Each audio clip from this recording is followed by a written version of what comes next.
Hello, আসসালামু আলাইকুম। Visa tutor থেকে মহিউদ্দিন আরো একটি চমৎকার তথ্যবহুল ভিডিও হাজির হয়েছি। আজকে আমরা আলোচনা করব ক্যারিবিয়ান অঞ্চলে একটা দ্বীপ রয়েছে ফ্রান্স গায়ানা। তো সেখানে কিন্তু আপনি বাংলাদেশি পাসপোর্টে অনারেবল ভিসা পেতে পারেন।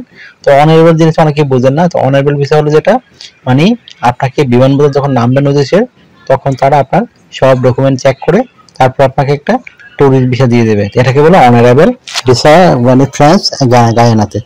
তো আপনি যদি ইন্টারেস্ট হন আপনি সাদা পাসপোর্টে এই দেশে যাবেন, তাহলে কিন্তু আপনি যেতে পারেন। তো এখানে কিছু শর্ত রয়েছে, সেই শর্তগুলো আপনাকে ফিল আপ করতে হবে। তো বিশেষ করে আপনি যদি মানে আমেরিকা, ইউকে বা কানাডা যে কোনো একটা দেশে ট্রানজিট ভিসা লাগে। তো ট্রানজিট ভিসা পেলে আপনি সহজেই এই দেশগুলোতে মুভ করতে পারবেন। তো আজকে যে টপিকগুলো রয়েছে সেগুলো হলো আপনি এই যে এখানে কি কি ডকুমেন্ট ফাইল রেডি করবেন, টোটাল প্রসেসটা আমি দেখিয়ে দেবো। কিভাবে আপনার ওখানে আপনি অ্যাপ্রোচ করবেন তাদের কাছে, তারপর কিভাবে আপনার কানাডা বা অস্ট্রেলিয়া, আমেরিকা এইসব দেশে ট্রানজিট ভিসা আপনার আবেদন করবেন। তো টোটাল প্রসেসগুলো মধ্যে আমি আপনার ধারণা দিয়ে দেবো, আপনি কিন্তু আবেদন করতে পারবেন। তো তার আগে আমি বলে দিই, আপনি এই যে ফ্রান্স কানাডাতে যাবেন এখানে কিন্তু বিভিন্ন ডকুমেন্ট রেডি করতে হয়। সেরকম সূচিপত্র বলে দেবো, তারপর আমরা ডিটেলস আলোচনা করবো। তো প্রথমে আপনাকে একটা হোটেল বুকিং করতে হবে মিনিমাম 1.5 থেকে 2 মাস আগে। তারপর আপনার এটি আপনি অনলাইনে ক্রেডিট কার্ড বা ডেবিট কার্ডের মাধ্যমে করতে পারেন। তারপর আপনার একটা ফ্লাইট বুকিং, রিটার্ন টিকিট সহ আপনাকে আবেদন করতে হবে, এগুলো রেডি করবেন। তারপর আপনি এজেন্সি বা অনলাইনে নিজের ডেবিট ভিসা কার্ড থেকে নিজেও করতে পারবেন। তারপর আপনাকে লিখতে হবে একটা কাভার লেটার। তো কাভার লেটার নর্মালি আপনার জব এবং ভিজিট ভিসা ডিফারেন্ট হয়। তো আপনি যেহেতু এটা ভিজিট ভিসা, সেটি কিভাবে লিখবেন? আপনি লিখতে পারেন আপনি কেন এই ফ্রান্স কানাডাতে যেতে চান। তো তারপর আপনার আপনার থাকার উদ্দেশ্য কি, আপনি 1 মাস বা 1.5 মাস কেন থাকবেন, তো এইগুলো সুন্দর করে সাজিয়ে গুছিয়ে লিখতে হবে। আর একটা বিষয় হলো আপনি সূচিপত্রগুলো একটু আগে বললাম, সেই সূচিপত্রগুলো সুন্দর করে যা যা আপনার কাছে রয়েছে সব আপনি দিয়ে দিবেন। আশা করি বিষয়টি বুঝতে পেরেছেন। আর একটা বিষয় হলো আপনি এই একটা ট্রাভেল লেটার লিখতে হবে। ধরেন আপনি এখানে 1 মাস থাকবেন, তো আপনি কিন্তু এই ফ্রান্স কানাডাতে গেলে আপনার প্রথম অনারেবল ভিসা আপনি 3 মাস থাকতে পারবেন অনায়াসে, 3 থেকে 6 মাস। তো এটা দারুণ সুযোগ, আপনি ব্যবসা করার জন্য অনেকে যায়, জব করার জন্য অনেকে যায়, আপনি সুযোগটি নিতে পারেন। তো এখানে আপনি ট্রাভেল লেটারে লিখবেন যে আপনি 1 মাস কেন থাকবেন, আপনার উদ্দেশ্য কি, এগুলো সুন্দর করে সাজিয়ে গুছিয়ে আপনাকে লিখতে হবে। সকাল, বিকাল, দুপুর কি খাবেন, কোথায় খাবেন, কার সাথে থাকবেন, এগুলো একটু সুন্দর করে সাজিয়ে গুছিয়ে আপনাকে লিখতে হবে। তো এটা হলো আপনার মোটামুটি শর্ত। তারপর আপনি যদি একজন ব্যবসায়ী হন অবশ্যই ট্রেড লাইসেন্স লাগবে আপনার।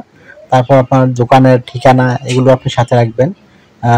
আর একটা বিষয় হলো আপনি যে টিন থাকে সেই টিন সার্টিফিকেট আপনি দিতে পারেন। আর যদি রিটার্ন থাকে আপনার ওয়েল অ্যান্ড গুড।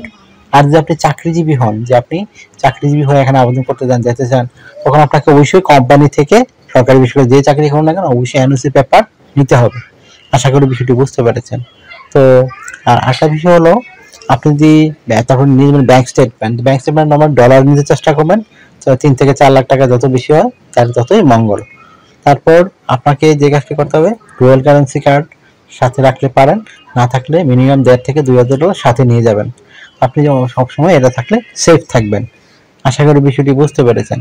তারপর আপনাকে রেডি করতে হবে একটা প্রফেশনাল মানের সিভি, যেহেতু আপনি একজন প্রফেশনাল লোক। তো সিভি রেডি করতে বিভিন্ন ডকুমেন্ট লাগে, আপনার এনআইডি কার্ড, আপনার পাসপোর্ট, আপনার লিঙ্কডইন প্রোফাইল, তারপর পাসপোর্টের ছবি, আপনার কাজের অভিজ্ঞতা, ওয়ার্কিং হিস্টোরি, আপনার এডুকেশন ব্যাকগ্রাউন্ড সার্টিফিকেট, তারপর আপনার সরকারি ট্রেনিং সার্টিফিকেট, এগুলো থাকলে আপনারা স্ট্যান্ডার্ড সিভি রেডি করতে পারেন।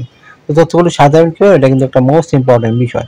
প্রথমে আপনার এনআইডি কার্ড, পাসপোর্ট অনুযায়ী আপনার name, personal details, contact details আপনি অ্যাড করে নেবেন। তারপর লিঙ্কডইন প্রোফাইল দিয়ে দিবেন।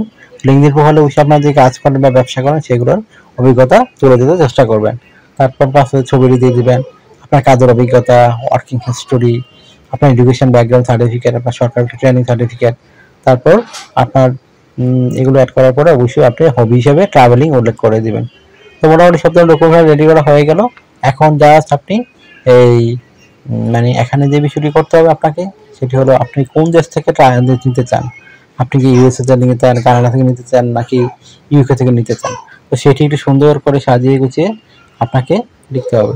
এটা অবশ্যই আপনাকে সিলেকশন করে নিতে হবে। আশা করি বিষয়টি বুঝতে পেরেছেন। তো আপনি যদি ইন্টারেস্ট হন আপনি আবেদন করবেন, তাহলে এই যে আমি প্রসেসগুলো বলে দিলাম এগুলো রেডি করে আবেদন করতে পারেন। আপনার যদি এই ভিডিওটি ভালো লেগে থাকে অবশ্যই ভিডিওকে আপনি লাইক করতে পারেন। আমার চ্যানেল নতুন হয়ে থাকলে অবশ্যই চ্যানেলটিকে সাবস্ক্রাইব করে রাখতে পারেন।